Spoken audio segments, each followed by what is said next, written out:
Hey guys, Craig Ballard with you here. Thank you for joining me. CraigBallard77.blogspot.com. You know I appreciate it, and you know I'm excited around here. Are you kidding me? Super Bowl Sunday. Normally the blogs are brought to you in cyberspace, and we email each other back and forth. You know I love it, but I thought to myself, you know what? Super Bowl Sunday, big game, got to be a big blog. So we're going video blog. We're pulling out all the stops. We're going to preview together what to look for on Super Bowl Sunday. Let's take a start here. We're looking at the Green Bay Packers and the Pittsburgh Steelers. Let's start when the Packers are on the offense, talking about a top 5 pass offense. And we know we're talking about an offense that's very, very good at converting on third downs. These guys extend drives very, very well. Only 2 of 11 in the NFC Championship game versus the Bears. Cause for optimism, though. There's a lot of reason to think that this Packer offense can turn this around on Super Bowl Sunday, as it will be played in the Dome. This team traditionally does extremely well with Aaron Rodgers at the helm in a Dome. They average over 30 points per game, so we'll definitely look for that to improve.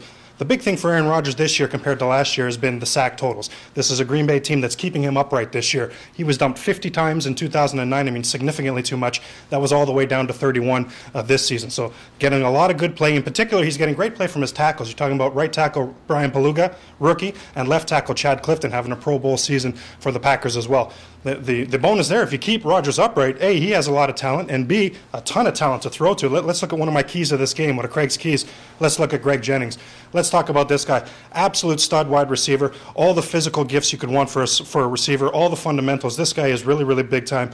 You look at his last 2 playoff games, 8 catches each time, over 100 yards each time. The only thing that stands out for me on Greg Jennings right now, guys, is in this playoffs, he has 0 touchdowns. And for me, I'm going to say Craig's key right here. I believe that for the Green Bay Packers to win this game, between him and the other wide receiver, or another wide receiver, veteran Donald Driver, I think they need 2 touchdowns to win this game. That's what I'm calling right now as a Craig's key.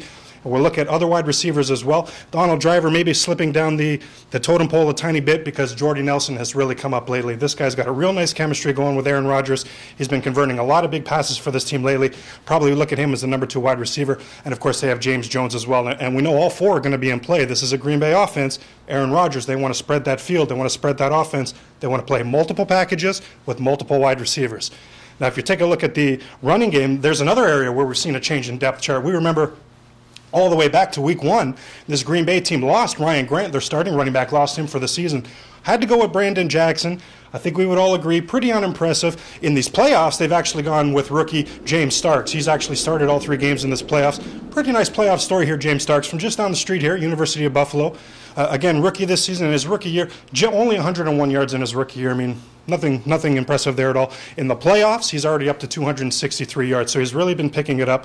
For me personally, folks, a rookie running back making his 4th start against the Pittsburgh Steelers Super Bowl defense. I mean, I don't see him being a factor. I'm not looking for Green Bay's running backs to play a factor in the running game.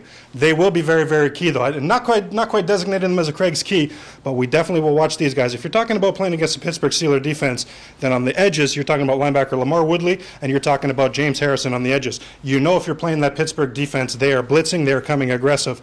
It's going to be instrumental, absolutely key for these running backs on Green Bay, Jackson and Starks, to stay in the pattern and help block those blitzers. I say stay in the pattern so all the wide receivers and tight ends are out running the routes, doing their thing. Not usually you send a running back out, not against Pittsburgh. He has to be in the backfield. He has to be helping the pass protection. Let's take a look at this Pittsburgh defense.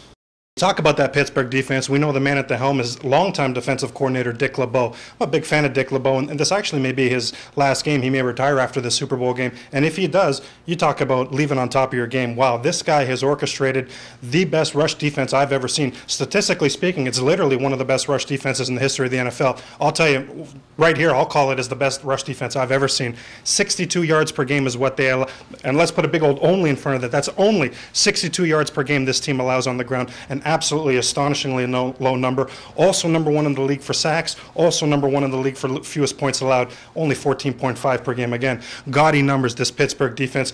We know they're great on third downs. That's probably the thing that impresses me the most about this defense is their ability to make you pay on 1st and 2nd down, set up 3rd and long, and then get off the field. I'm really impressed by this defense quite a bit. We know they're great at intercepting the football, a ball-hawking defense. We know they're great at forcing fumbles, and we know that all of that is really predicated around their great linebacker play. We already mentioned earlier, we mentioned Harrison and Woodley. You're also adding Lawrence Timmons to the mix. You're also adding James Farrior to the mix. Outstanding linebacker play in Pittsburgh. We know the safeties. Ryan Clark, I like Ryan Clark a lot, actually. Looked like he may join my Miami Dolphins this past offseason. I was really rooting for it because I like him. he decided to sign back with Pittsburgh. Go figure why, of course. Now he's in the Super. Anyway, he's very, very nice. And the other safety, maybe you've heard of him, Troy Polamalu. Are you kidding me? This guy, absolutely special football player, absolutely special talent. The last 19 times he's suited up for Pittsburgh, they've won 15 of those games. This guy is a next-level player. I say he's the defensive equivalent to a Tom Brady, to a Peyton Manning for the defensive end. That smart, that well-prepared, and that skilled. This guy's truly next level. Now let's turn to the cornerbacks, who I'm going to label here as Craig's key. I can't stress this enough, folks. This is a major key. You're talking about Brian McFadden, you're talking about William Gay, you're talking about Ike Taylor. This Pittsburgh defense, the cornerbacks are going to be so tested in this game by the Green Bay wide receivers. We know that, again, Green Bay wants to spread it. They want to be very aggressive through the pass. The key stat in this game for me, I will be looking at yards after catch. We talked about Green Bay's 4 wide receivers, all 4 outstanding at yards after catch. That's one thing to allow that catch. To allow the yards after the catch, that's what the backbreaker is. That's what Green Bay's chance is to beat this Pittsburgh defense. Now, other side of the football, let's take a look at this Pittsburgh offense. And when we talk about this Pittsburgh offense, very similar to the Green Bay offense in that they're very good at extending drives on third down. Very big for this Pittsburgh offense as well. And we will look at a key this week, guys. Maybe the key injury of this Super Bowl going forward. We'll take a look at Pittsburgh center, Pro Bowl rookie center, Maurkice Pouncey. Pouncey thinks he's going to play in the Super Bowl, wants to play in the Super Bowl, is going to at least try to give it a shot. He's got a broken ankle, folks, so I don't know how confident we are, how optimistic we are that he's going to play. That leaves backup center Doug Legursky. Now, that's actually, go ahead, Doug Legursky. Try to say that name at home. I'm going to give you a second. Doug Legursky. That's a very fun name to say. Go ahead, Doug Legursky. You see what I mean? No, very fun. But as far as the talent level, a significant drop. And that center spot on Pittsburgh is just so important. And we're going to look at B.J. Raji, the nose tackle for Green Bay. Could be a Craig's key. Spoiler alert there. We'll look at him when we look at the Green Bay defense. But that center's got to go right up against him, and that is going to be a monster matchup in this football game for Pittsburgh. We know that during the regular season, Big Ben Roethlisberger, the quarterback there, he had a new BFF going with Mike Wallace and his 4.33 speed. In the playoffs, Wallace has been completely ineffective. We're looking at rookies Emmanuel Sanders and Antonio Brown making a lot of big catches for this team. And really, the receivers of preference for Ben Roethlisberger, his longtime cohorts. You're talking about tight end Heath Miller. You're talking about wide receiver Hines Ward. Both of them, of course, have done an outstanding job in the passing game. And when you talk about Ward and Miller, there's 2 guys that are just instrumental in the running game for Pittsburgh. That brings us to a Craig's key, Rashard Mendenhall.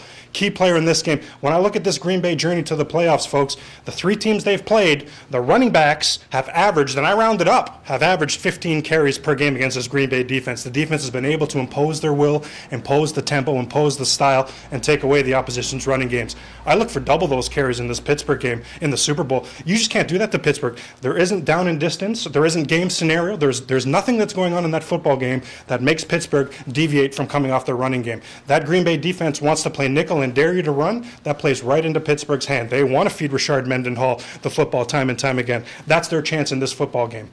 And when we talk about that Green Bay defense, for all you Cheesehead fans out there, we talk about an outstanding defense also, just like this Pittsburgh defense. Pittsburgh defense, number 1 ranked in the NFL. Hey, Green Bay, number 2 ranked in the NFL. These guys are no slouches themselves. Top 5 versus the pass as well, this Packers team. And we take a look right now. This is a linebacker team that's currently pretty banged up. Eric Walden, the almost overnight sensation in Green Bay, he's banged up. He won't practice this week. Probably won't practice the week leading up to the Super Bowl either. We'll see if he plays. You do have rookie Frank Zombo back at practice. Again, we'll see how effective he'll be, as well A.J. Hawk going around pretty much on one knee. We'll see how effective he could be. That leaves one of Craig's keys in any game this guy plays in. He's going to be a key factor here. We're talking about Clay Matthews. This guy's a sack master. He's an absolute beast. He's had a monster year. He's jumped on the scene the last couple of years. He's one of the, I say he's a Craig's key because he's one of the rare Packers that if he gets to Ben Roethlisberger, he can drop Ben Roethlisberger. Big Ben didn't get his nickname because they picked it out of a nickname hat. He's 6'5", he's about 245. He's a big boy, very, very difficult to bring down. Clay Matthews, one of the guys that actually can bring him down. We took a look at another Craig's key right now, and I'm going to bring up, we touched on him earlier, B.J. Raji. You remember William the Refrigerator Perry? They call B.J. Raji the freezer. So a little bit smaller, but very, very active. He's going to be so crucial in this game because he's so important to that Green Bay defensive line to help stop the run from Pittsburgh, help try to force Pittsburgh into the passing game. This Green Bay defense, number 1 in the league on sacks, so when they force you into a passing game, they pin their ears and they come at you, and one of the top interception teams as well.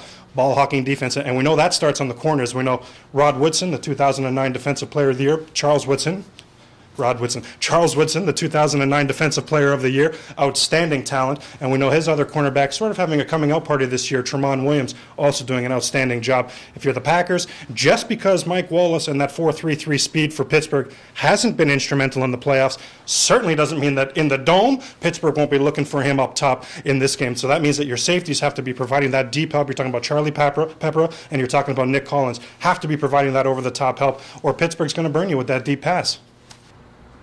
At the end of the day, I think we see a lot to like about this Green Bay team. If you've watched this Pittsburgh team win this or play this year, you've seen this is a team that is just as unbelievable as I've ever seen at finding ways to win. I think this Sunday, Super Bowl Sunday, they stay in this football game. They do what they've done all year, which is find a way to win. I'm going to say the final score, Pittsburgh 20, Green Bay 17, Pittsburgh Steelers, Super Bowl 45 champions. You know how much I appreciate you joining me at craigballard77.blogspot.com, and you know I love interacting with you. You think you know the winner? I want to hear from you, but I don't want to hear the winner, that's a 50-50. I want to hear some score predictions as well, so get at me. Let me know your thoughts. You know I always appreciate it, and I can't wait to see you again, folks.